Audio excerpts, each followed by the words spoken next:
कल max life hospital की corona treatment की फीस लिस्ट वाली फोटो वायरल हुई।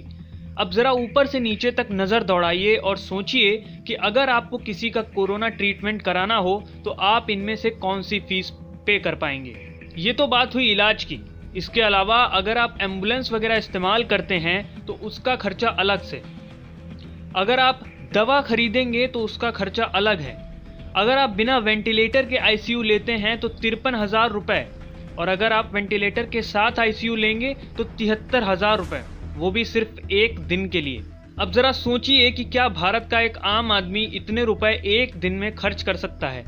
अरे भारत का आम नागरिक एक महीने का इतना रुपया नहीं कमाता, कई तो साल का भी इतना रुपया नहीं कमाते।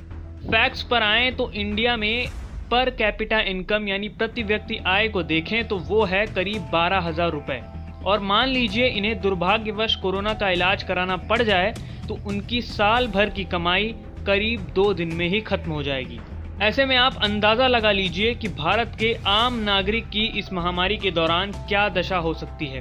हालात ये हैं कि एक तरफ लोगों से कोरोना ट्रीटमेंट के नाम पर लाखों रुपए लूटे जा रहे हैं, लेकिन दूसरी तरफ कोरोना से लड़ाई में सबसे आगे खड़े डॉक्टर्स को ही पिछले 4 महीने की सैलरी नहीं मिली है।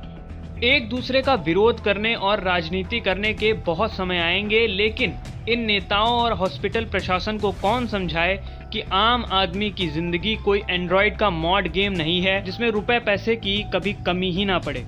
सवाल ये है कि क्या सरकार चाहे तो पूरे देश में कोरोना के इलाज की फीस तय नहीं कर सकती। अगर सरकार चाहे तो नोटबंदी कर सकती है। अगर सरकार चाहे तो देश के कोने कोने में थालियां तालियां बज सकती हैं।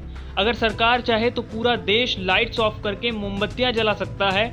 इसलिए अगर सरकार चाहे तो पूरे देश में कोरोना इलाज की एक फीस भी तय की जा सकती है, और जो भी अस्पताल इस फीस से ज़्यादा पैसा ले उसका लाइसेंस रद्द करना खैर मोदी सरकार के लिए तो कोई बड़ी बात नहीं होनी चाहिए।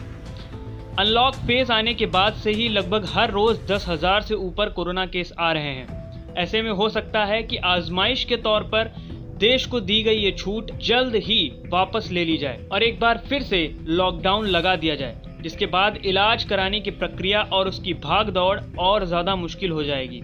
और उसी समय में मची हुई एक ऐसी लूट जिसका शिकार न जाने कितने हो चुके हैं और न जाने अभी कितने और होंगे। खैर, अगर आपको यह वीडियो पसंद आया हो तो हमारे चैनल को लाइक, शेयर और सब्सक्राइब जरूर करिए। हफ्ता वसूल की रिपोर्ट।